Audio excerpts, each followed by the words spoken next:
أهلا بيكم. النهاردة هنتكلم في موضوع مهم جدا وشاغل بالنا كلنا. إزاي الواحد ممكن يكون مؤثر بجد، مش مجرد شهرة مؤقتة ولا عدد متابعين على السوشيال ميديا. لا، إحنا بنتكلم عن التأثير الحقيقي، البصمة اللي بتفضل في العالم حتى بعد ما نمشي. طيب خلينا نفكر فيها أكتر. العالم اللي عايشين فيه دلوقتي فيه حرب من نوع تاني، حرب التأثير. كل حد بيحاول يوصل صوته ويشكل أفكار الناس. بس السؤال اللي بيطرح نفسه، هل التأثير ده مجرد شو وإبهار وبروباجندا، ولا في سر أعمق من كده بكتير؟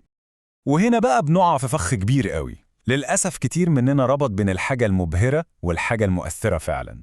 بنشوف المظاهر، الشو، الكلام الكبير، وبنفتكر إن هو ده قمة التأثير. لكن الحقيقة إن الإبهار ده عامل زي الألعاب النارية، بيخلص في لحظتها. إنما التأثير الحقيقي ده قصة تانية خالص، ده اللي بيلمس القلب وبيعيش. وهنا بقى بتيجي المعادلة اللي بتغير كل حاجة. الثروة الحقيقية لأي أمة مش في مواردها ولا كنوزها، لكن في الأعمال اللي بتطلع من قلب صادق. يعني التغيير الحقيقي بيبدأ من جوه، من القلب. قبل ما نحلم نغير العالم لازم نبدأ بتحرير قلوبنا الأول، لأن القلب ده لما يكون حر وصادق بيبقى هو ده مصدر التأثير الحقيقي.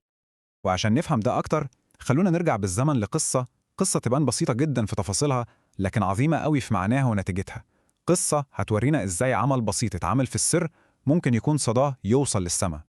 الحكاية بتبدأ لما راجل في حالة تعب وجوع شديد راح للنبي عليه الصلاة والسلام.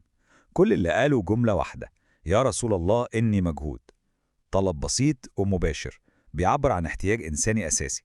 ومن هنا بتبدأ شرارة موقف هيتحول لدرس عظيم في التأثير. واحد من الصحابة من الأنصار سمع الكلام وقرر يستضيف الراجل ده. لما رجع بيته وسأل مراته عن الأكل المتاح، كان ردها بسيط وصادم في نفس الوقت: مفيش إلا قوت صبياني، يعني أكل العيال وبس. هنا بقى الموقف اتعقد، لأن أهل البيت نفسهم في ضائقة، والاختيار بقى صعب جدا. لكن بدل ما يعتذروا، الزوج والزوجة عملوا خطة عبقرية في بساطتها وإنسانيتها. الخطة كانت من 4 خطوات واضحة. أولاً، هيحضروا الأكل القليل ده للضيف. تانياً، هينيموا أولادهم عشان ما يطلبوش ياكلوا.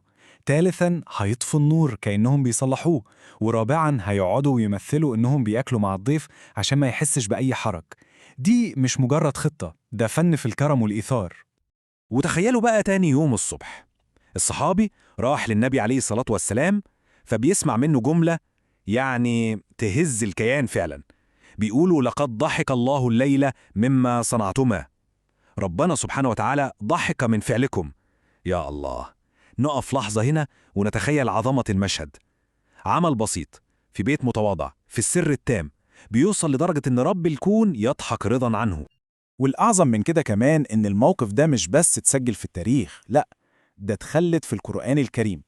نزلت آية مخصوص توصف الفعل ده بأنه أعلى درجات الإيثار، عشان الموقف ده ما يبقاش مجرد حكاية، ويبقى مبدأ ومنهج لكل الناس في كل زمان ومكان. عمل فردي صغير اتحول لمنهج عالمي خالد. طيب، القصة العظيمة دي مش مجرد حكاية بنسمعها وننبسط بيها وخلاص، لا، دي فيها خريطة طريق للتأثير الحقيقي.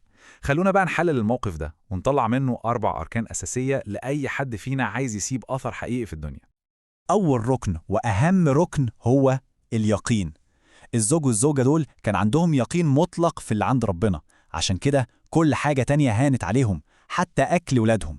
اليقين ده هو المحرك، هو البنزين اللي بيخلي الواحد يتخلى عن أي حاجة دنيوية في مقابل قيمة أعلى بيؤمن بيها إيمان جازم. الركن الثاني هو التدبير أو التخطيط الذكي. الموضوع ما كانش نية طيبة وخلاص، لا، دول فكروا وخططوا. إزاي نكرم الضيف من غير ما نحرجه؟ إزاي نتعامل مع جوع ولادنا؟ ده درس في إن النوايا الطيبة لوحدها مش كفاية، لازم يكون معاها ذكاء وتخطيط عشان توصل لأفضل نتيجة ممكنة. وهنا نيجي للركن الثالث وهو الإنجاز الهادئ. محدش عرف باللي عملوه، محدش سمع عنهم، ما كانش فيه كاميرات بتصور ولا بوستات على الفيسبوك. كل التركيز كان على الفعل نفسه، مش على الكلام اللي هيتقال عن الفعل. وده عكس تماما هوس التوثيق والشو اللي عايشين فيه دلوقتي. وأخيرا الركن الرابع ممكن نسميه التنفيذ الجماعي أو روح الفريق. ده ما كانش مجهود فردي لواحد فيهم، دي كانت شراكة حقيقية بين الزوج والزوجة. الاتنين كانوا على قلب رجل واحد، عندهم نفس المبدأ ونفس الهدف، واشتغلوا بتناغم تام. وده بيورينا قد إيه قوة العمل الجماعي لما يكون مبني على قيم مشتركة. إذن بعد ما شفنا القصة وحللناها للأربع أركان دول، الصورة بدأت توضح. الطريق عشان الواحد يكون مؤثر بجد مش محتاج شهرة ولا سلطة ولا فلوس كتير زي ما كتير بيتخيل. الطريق له ملامح تانية خالص، طريق الإخلاص.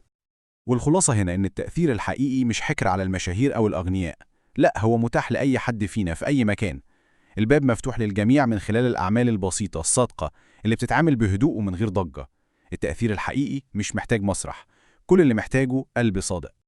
وهنا بقى بنوصل للسؤال الأخير، السؤال اللي لازم كل واحد فينا يقف عنده ويسأله لنفسه. في وسط عالم مهووس بالأضواء والظهور، إيه هو العمل الهادي الصادق الخفي اللي ممكن يكون هو ده الأثر الحقيقي اللي هنسيبه ورانا؟ الإجابة عند كل واحد فينا.